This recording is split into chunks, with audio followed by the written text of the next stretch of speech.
các bạn.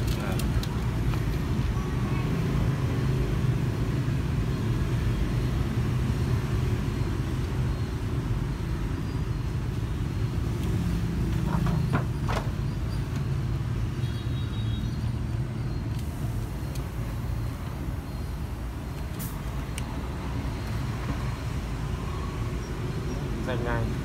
Đấy. Không khéo cái là Kéo phát danh ngay. nhanh ngay. Kệ nó không sao. Không vấn đề gì.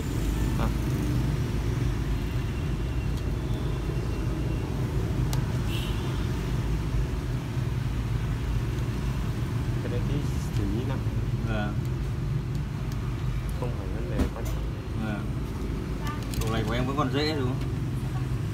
Cũng bình thường, không phải là dễ. Thế ạ.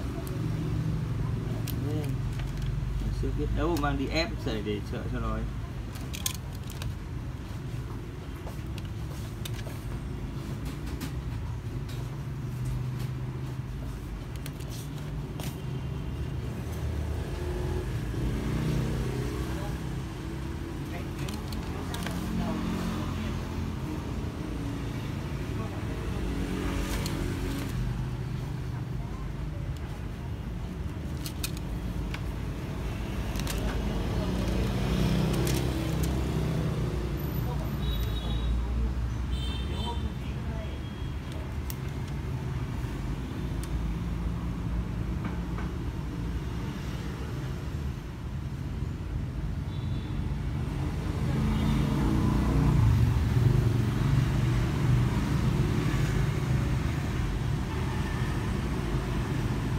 Sơ xuất phát là nó hỏng, là không thể xử lý lại được cái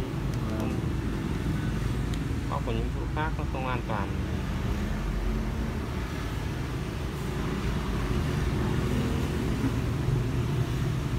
Gấp mép này chỉ sửa bong.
Không có một cái chữ nào nó bám vào ni lông.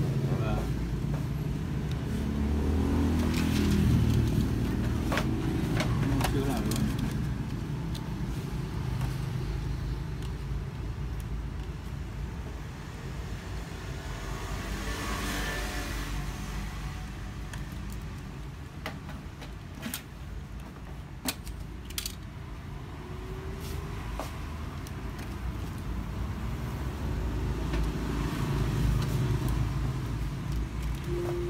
Chạy.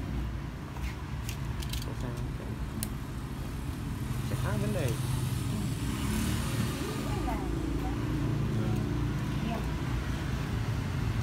Chắc chắn nó phải là được.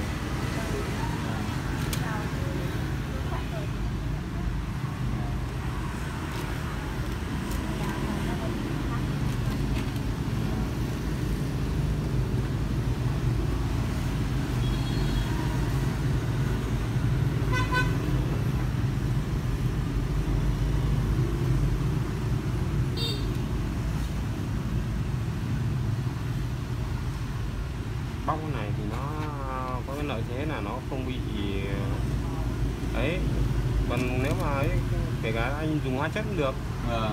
Dùng hóa chất thì về lâu về dài nó không bền. Nó sẽ bị bay màu.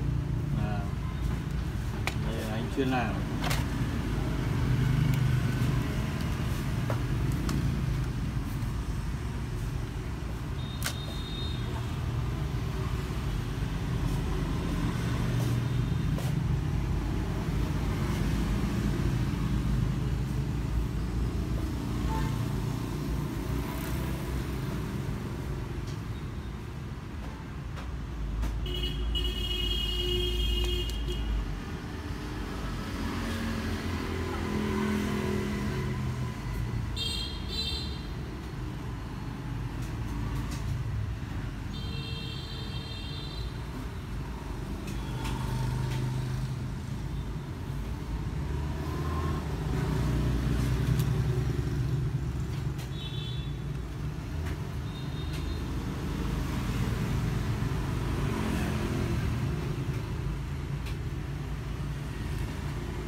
Không bao giờ.